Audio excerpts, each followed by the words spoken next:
quite a long time. Have you ever known a day like today?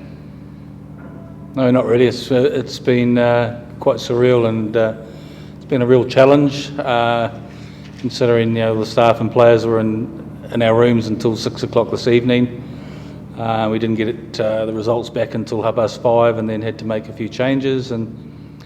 But incredibly proud of the performance and the players and how they adjusted and how the staff worked so hard today. So I came away from there today thinking, like I said, I was really proud of that. But more than the performance, the result, really proud of the togetherness of the group and how much they wanted to go out there and perform and play and wear this jersey. Every team has a moment or a performance that brings them together. I guess from what you're saying is you think this could be today for this group of players? Yeah, my message to the players is let's use this as a positive. Let's use it that whatever's thrown at us, that we can deal with it. Nothing's going to faze us. And we were in a situation where we weren't in control of things, so we just had to go with the flow and adjust. And we talk about potentially being in a situation of chaos, then being able to adapt and then change, and kind of that's really what we did today. And the players were absolutely outstanding in their approach, and just how vocal they were in the change rooms afterwards. And I thought the way they supported each other and on the pitch was tremendous. A 7-1 bench split in the end. I'm not sure anyone would have done that by choice normally. How did you come up with the rest of the bench? Was it a case of almost asking for volunteers, maybe forwards who could do a job in the backs if necessary?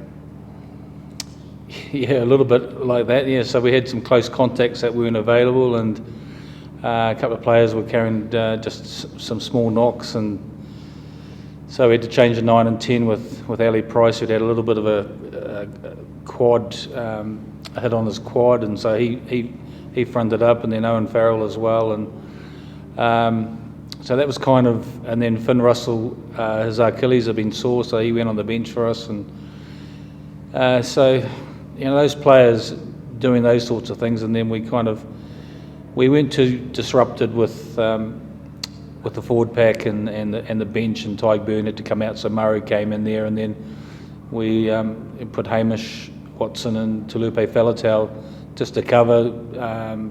We know that they could have gone into the back line if we needed, but we were able to actually bring them on and play them in the forwards and give them an opportunity as well. So the backs did it really tough today, and I just said to them afterwards, it was a hell of a lot easier for the forwards because they were able to get replaced with the backs dug incredibly deep, and then we took Duhan van der Merwe off. I mean, his hamstrings were tightening up, so we were down to 14 men. We were able to score. Josh Adams' try was when we were down to 14 men, and then Louis Rees-Emmett's hamstrings tightened up as well, so we played the last few minutes with 13 men when the game was comfortably in the bag. Is there any news regarding a possible game at the weekend? Because the statement said there was an option of trying to rearrange a game, and does maybe today affect that? Because by the look of it, you need to have a lot of guys backing up from today into the weekend due to the close contacts. Possibly, yeah. I mean, my understanding. Look, I need to talk to the medical team about that and get a report from them, and then we'll talk tomorrow about if there's a game for the weekend. My understanding is one of the positives is a very, very weak positive, and if he is retested tomorrow and it's negative, then his close contacts should be okay. So we kind of probably need to wait for that, and then I need to get back and have some information and report back from the medical team about the players and how they are today. And someone like Josh Adams has fronted up 3 games in a row, so he's some player that we probably need to rest. But I've got to take my hat off to these players. They've really dug deep for the whole squad, and it just shows to me what it means to play for the British and Irish Lions.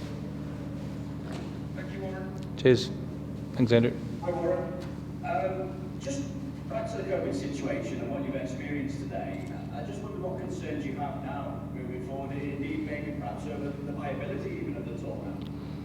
No, not at all. I mean, we've been incredibly